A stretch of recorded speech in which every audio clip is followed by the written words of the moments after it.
पूरा हिस्सा भी पढ़ लिया, वेरी गुड, हम बहुत तेजी से पढ़ते जा रहे हैं। ये पूरा हिस्सा कवर हो गया ना, ये ह्यूमन रिसोर्स रह गया। ओके, अब आ गए हम व्हाट प्रिंसिपल डज में ह्यूमन रिसोर्सेज। आप देख पा रहे हैं, यानी जब एक प्रिंसिपल स्कूल चलाता है तो एक शोभा तो उसका हो गया करिकुलम जिस पे उसे काम करना है, दूसरा शोभा हो गया ह्यूमन रिसोर्सेज। ह्यूमन रिसोर्सेज का मतलब जो टीचर्स उसके पास आ रहे हैं उनको कैसे मैनेज करना है, उनको कैसे हैंडल करना है। तो देखिए आप, अपॉइंटमेंट ऑफ एडमिनिस्ट्रेटिव स्टाफ, ये आपकी जिम्मेदारी में शामिल है। Appoint teaching staff, teaching staff को आपको हायर करना है। अपॉइंट नॉन टीचिंग स्टाफ, उसको हायर करना है। स्टाफ, अच्छा ये जब हायर आप कर रहे होते हैं तो ये कैसे हायर करते हैं? हमने कहा ना प्लानिंग होती है ना, प्लानिंग और ऑर्गेनाइजिंग के बाद स्टाफिंग होती है। तो दरअसल जब आप स्टाफ ले रहे होते हैं, अब मुझे एडमिनिस्ट्रेटिव स्टाफ चाहिए, तो सवाल ये है कि मैं क्या चाह रहा हूं, जिसको मैं हायर करूंगा उसको क्या बताऊंगा कि मैं आपसे क्या काम करवाना चाहता हूं। इसलिए पहले क्या है? प्लानिंग, फिर आपके पास क्या है? Organising and then staffing. तो जब आप इन स्टाफ को हायर करने जाएं तो उस प्रोसेस से गुजर के आप यहां करेंगे ह्यूमन रिसोर्स पे। अच्छा, जब आप स्टाफ ले लेंगे तो फिर आपका काम है स्टाफ डेवलपमेंट। स्टाफ डेवलपमेंट, क्योंकि बात यह है कि जो स्टाफ आप हायर करते हैं वो आपके एन मुताबिक नहीं होता, तो आपको उसे क्या करना पड़ता है? डेवलप करना पड़ता है। ट्रेनिंग सेशन अपने ही स्कूल के अंदर किसी सीनियर के साथ आपने लगा दिया टीचर को, जो जूनियर टीचर आया, ताकि वो ट्रेन हो रहा हो। तो डेवलपमेंट का भी पूरा सिस्टम हमें डिजाइन करना होता है। डेवलपमेंट, टीचर डेवलपमेंट या स्टाफ डेवलपमेंट का अगर कोई प्लान आपके पास नहीं है, कोई मेथड आपके पास नहीं है, तो बस यूं समझ लीजिए कि फिर आपका स्टाफ जैसा है वैसा ही रहे। फिर वो वाली बात है कि आप जेड टाइप के वो मैनेजर नहीं जो आप ह्यूमन को जेड टाइप में रख रहे हैं, आप वो मैनेजर हैं जो आप ह्यूमन को एक्स टाइप में रख रहे हैं। आपने बोला आजा भाई कोई मसला नहीं, उसको फिर खींच के डांट के पीछे लग के उससे काम ले रहे हैं। ठीक है, नेक्स्ट स्टाफ अप्रेजल। अप्रेजल से मुराद ये कि उनकी तारीफ के लिए और उनकी तरक्की के लिए आपके पास सिस्टम होना चाहिए। ठीक है, यानी आप हर टीचर को पता हो या स्टाफ को पता हो कि वो जब अच्छा काम करेगा तो उसे क्या मिलेगा। सही है, उसे एहसास हो कि मेरा जो प्रिंसिपल है वो मेरे अच्छे कामों पर मेरी नजर रखता है या मुझे शाबाश देता है। इसको कहते हैं अप्रेजल। मेरी सैलरी बढ़ती है। ठीक है, इसका कुछ सिस्टम होता है, ऐसे ही नहीं कि मतलब पर्सनली किसी से खुश हो गए तो सैलरी बढ़ा दी और 3 दिन के बाद फिर नाराज हो गए सैलरी कम कर दी। शाबाश दे दी, वो बोला अच्छा कल शाबाश दी थी, दूसरे दिन जाके डांट लगा कर आ गए। नहीं, सिस्टम एक होना चाहिए। हम अभी पढ़ेंगे अगले सेशन में कि ये कैसे आप डेवलप करोगे। ठीक है,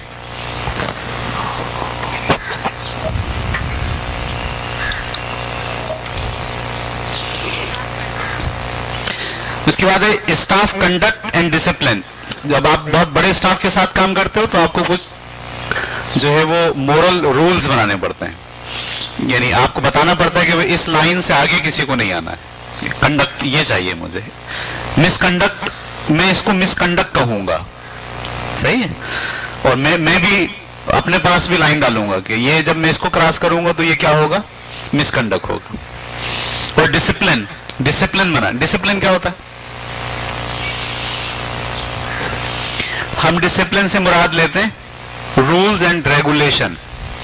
ठीक है, ये थोड़ा सा चेंज करें सिनेरियो ना। डिसिप्लिन रूल एंड रेगुलेशन नहीं है। डिसिप्लिन क्या है? जो काम रोज हो रहा हो ना पाबंदी के साथ, या किसी टास्क की जानिब आप रोजाना बढ़ रहे हो पाबंदी के साथ, या वीकली बढ़ रहे हो पाबंदी के साथ, इसको कहते हैं डिसिप्लिन। मैंने ये तय किया कि मैं 8 क्लासेस में इन स्टूडेंट्स को मैथ सिखा दूंगा और ये क्लास हफ्तेवार होगी। अब मैं इस पे पाबंद हो जाऊं, आंधी आ जाए, तूफान आ जाए, वो क्लास हो, तो हम बोलेंगे जी आपने ये गोल हासिल किया है डिसिप्लिन के जरिए। याद रखिएगा, डिसिप्लिन जो है रूल्स रेगुलेशन नहीं है। हम जब डिसिप्लिन में रूल्स रेगुलेशन समझते हैं तो हम फंस जाते हैं। रूल्स रेगुलेशन अलग चीज है, डिसिप्लिन अलग चीज है। गोल तक पहुंचने के लिए जो मेथड इख्तियार किया जाता है उसे डिसिप्लिन कहते हैं। हर गोल डिसिप्लिन की वजह से अचीव होता है।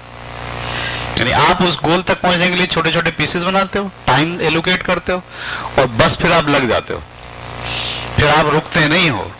हम बच्चों को मिसाल देते हैं ना, an apple a day keep you doctor away. इसमें इंपॉर्टेंट क्या है? रोजाना। अक्सर बच्चों से पूछते हैं, वो कहते हैं एप्पल, वो समझते हैं एप्पल की बात, एप्पल नहीं है इसमें रोजाना इंपॉर्टेंट है। An apple a day keep you doctor away, a day, daily. तो जब आप कोई तय करते हैं मुझे ये काम करना है और उसको आप डिसिप्लिन से गुजारते हैं तो आप वो काम कर पाते हैं। कोई काम डिसिप्लिन के बगैर नहीं होता। जब आप कहेंगे कोई काम रूल्स एंड रेगुलेशन के बगैर नहीं होता तो ये गलत तस्वर है। रूल्स एंड रेगुलेशन अलग चीज है, वो भी हम कहीं देखेंगे। डिसिप्लिन एक अलग चीज है। तो आपको डिसिप्लिन क्रिएट करना पड़ता है, ये बताना पड़ता है तुम्हें अचीव करने के लिए काम कैसे करना है, या उसी से बनवाना पड़ता है। उसके बाद है हैंडलिंग स्टाफ कंप्लेंट्स। प्रिंसिपल की जिम्मेदारी है कि स्टाफ की तरफ से जो कंप्लेंट्स आए उसे वो मुनासिब तरीके से हैंडल करे, उसका भी कोई सिस्टम बनाए। तो व्हाट अ प्रिंसिपल डज का ये वाला सेशन हमने पूरा कर लिया। क्लियर हो गई बात? इसमें दो चीजें आई, कौन कौन सी? एक करिकुलम और दूसरा ह्यूमन रिसोर्सेस। हम आगे नीचे यहां पर व्हाट अ प्रिंसिपल डज, इसमें ये है स्टूडेंट्स मैटर, ये है फिजिकल स्कूल और ये है कम्युनिकेशन। तो मैं पहले जा रहा हूं स्टूडेंट्स मैटर में। ठीक है, जब एक प्रिंसिपल स्कूल चलाता है तो उसको सामना होता है स्टूडेंट्स के मसाइल का। वो मसाइल क्या हो सकते हैं मैंने यहां मेंशन कर दिए। Number 1 admission, number 2 attendance and absentees, transfer का मतलब बच्चा छोड़ के चला गया तो उसकी तकमील,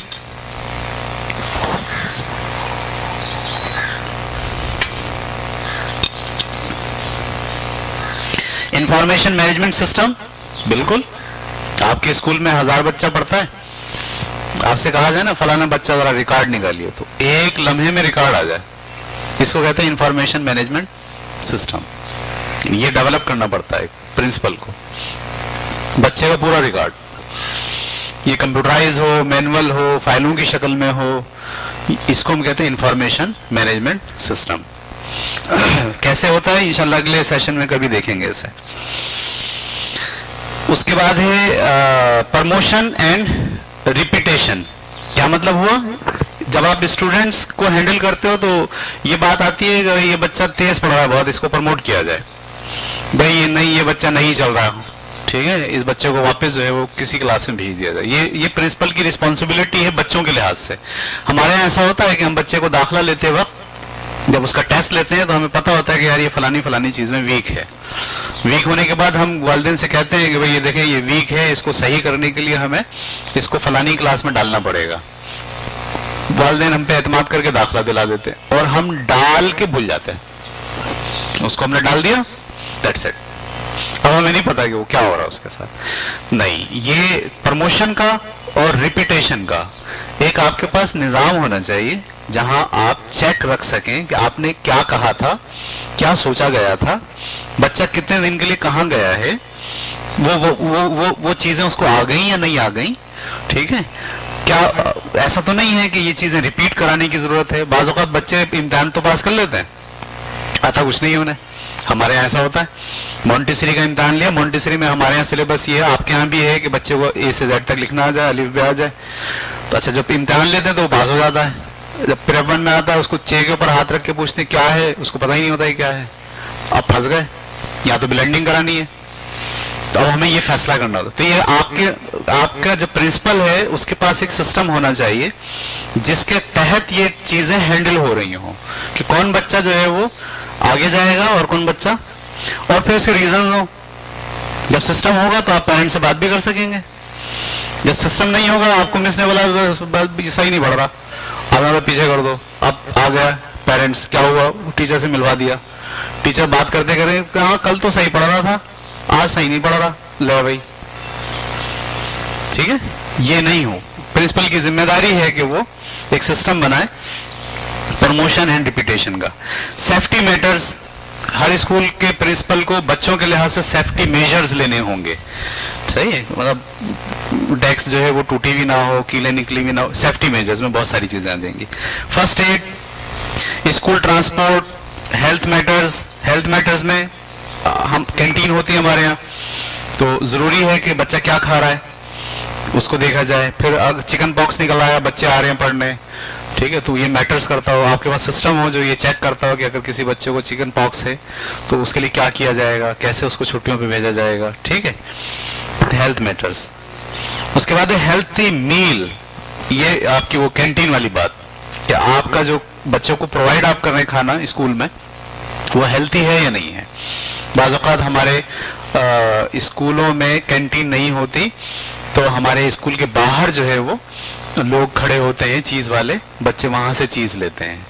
तो अब प्रिंसिपल की ये जिम्मेदारी में शामिल है कि स्कूल के टाइम में बच्चे जो खा रहे हैं क्या वो हेल्दी है या नहीं है, तो वो अपना रोल प्ले करे, इसमें देखे, चेक करे लोगों से मिलके कि आपकी चीजें हेल्दी हैं तो उनको इजाजत दे, हेल्दी नहीं है तो उनसे रुख्सत ले ले कि भाई आप यहाँ मत आया करें। तो ये जिम्मेदारी भी किसकी है, प्रिंसिपल की, स्टूडेंट्स के हवाले से। डिसिप्लिन एंड रूल्स, डिसिप्लिन वही रोज क्या होगा और रूल करने का तरीकेकार। उसके बाद हैंडलिंग मिसबिहेवियर, सही है, मिसबिहेवियर कैसे हैंडल होगा ये प्रिंसिपल की जिम्मेदारी है कि वो फैसला करेगा। मिसबिहेवियर, क्योंकि बच्चे करते हैं ना मिसबिहेव, तो कैसे हैंडल करते हैं हम उसको, ये भी आपको सिस्टम बनाना पड़ता है। हैंडलिंग एडिक्शन, एडिक्शन का मतलब हमारे यहाँ बच्चे एडिक्ट होते हैं, कोई छालिया खा रहा है, 9वीं 10वीं में आ जाते हैं तो वो फिर वो दूसरी चीजें भी खाते हैं, अजीब अजीब गुटखा भी खा रहे होते हैं बाज़ों को, ठीक है। बाज़ स्कूलों के बच्चे सिगरेट भी पी रहे होते हैं, मतलब स्कूल में नहीं पीते, बाहर पीते हैं। तो इस एडिक्शन को कैसे हैंडल करेंगे स्कूल के अंदर, ये जिम्मेदारी भी किसकी है, प्रिंसिपल की, करना है उसे। और हैंडलिंग बुलिंग, बुलिंग का मतलब होता है जो लड़ते हैं ना, मार धाड़ करते हैं बच्चे, ठीक है, मतलब वो गैंग बना लेते हैं स्कूल के अंदर, ग्रुप बना लेते हैं, 6 लड़कों का ग्रुप है और उसको मिलके कूटते हैं। हमारे यहाँ भी होता है आजकल, एक नया तरीका बच्चों ने निकाला हुआ है, तो बच्चों को मारो तो शिकायत करता है, तो ग्रुप ने क्या करा, बोला जैकेट डालो इसके सर पे, पहले उसके सर पे जैकेट डाली, सबने मारा उसे, वो जैकेट हटा ली, अब बोल बेटा किसको बोलेगा और वो बेचारा बोला सर मुझे ना मारा, भाई किसने मारा, पता नहीं किसने मारा, अरे भाई तुम्हें मारा पता नहीं चला, नहीं सर नहीं पता चला, तो अब क्या करें सर, 6 लड़के हैं, 6 कैसे पता चला सर, ये भी नहीं पता कैसे पता चला। तो ये बुली है, इसको कहते हैं, ये है ना, ये आपके यहाँ स्कूलों में बुली टाइप के जो ना बच्चे होते हैं। अच्छा, कुछ बच्चे ऐसे फिजिकल मारते हैं, कुछ बच्चे फिजिकल नहीं मारते, जहनी टॉर्चर करते हैं। क्लास में बैठ के 3 लड़कों का ग्रुप बन जाएगा, वो क्या करेंगे, हर क्लास के बच्चे को टॉर्चर करेंगे जहनी, उसको जो चिढ़ता होगा उसको ज्यादा चढ़ाएंगे, उसको उसके अब्बा के नाम से पुकारेंगे, ओए तेरा बाप क्या करता है, ऐसे बोलेंगे। तो फिजिकल लड़ाई करना, जहनी टॉर्चर करना, गालम गलोच करना, ये सब के जुमरे में आता है, बुलिंग के जुमरे में आता है। ये प्रिंसिपल को हैंडल करना होता है, सिस्टम डिजाइन करना होता है कि मैं बुलिंग से कैसे निपटूंगा, इसको कैसे रोकूंगा। आप अगर ऐसा नहीं करेंगे तो आप गैंग तैयार कर देंगे 10वीं के बाद तक, ठीक है, ये करना होगा। तो ये हमारी रिस्पॉन्सिबिलिटी हमने क्या देखी, स्टूडेंट्स मैटर, क्लियर हो गई बात। नीचे आ गए, फिजिकल स्कूल, आप जिस इमारत में बैठे हैं ये इमारत जो है वो भी आपको देखनी है पूरी,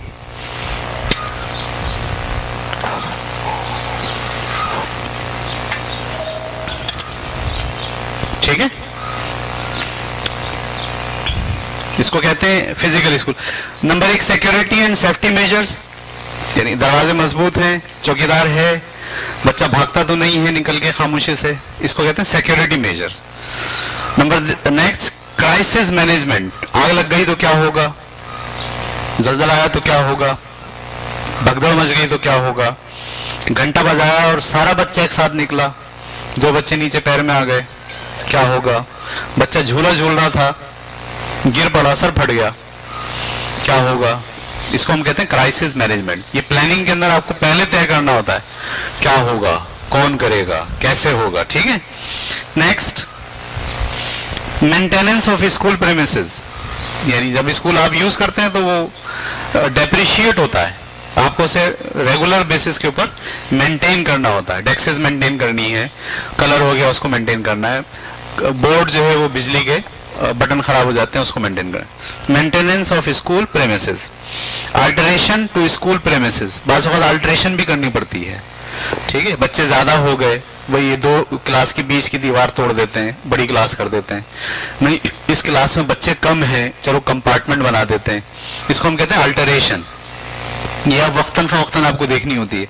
electric, water and gas supply, बिल्कुल हम स्कूल के अंदर हैं, हमें बिल्कुल नजर रखनी है कि पानी प्रॉपर है, लाइट आ रही है नहीं आ रही है, तार सारे खुले हुए तो नहीं है, टॉयलेट बाथरूम सही काम कर रहे हैं। ये रिस्पॉन्सिबिलिटी किसकी है? प्रिंसिपल की।